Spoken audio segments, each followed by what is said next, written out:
today to have a little walk. One thing I noticed when I come down here was how beautiful it was everywhere. Look at it. Really lovely. But I do have noticed something that's a little bit sad.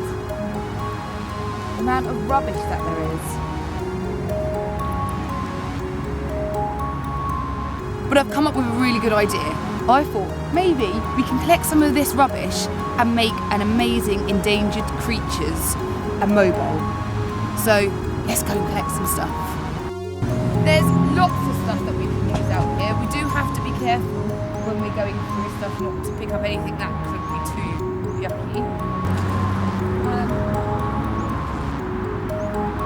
Bottle we can use.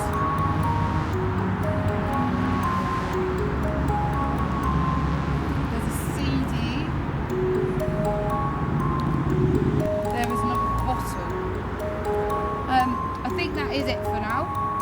We could spend all day out here picking up and collecting stuff. I will take this back, see what we can do, and we'll see you soon.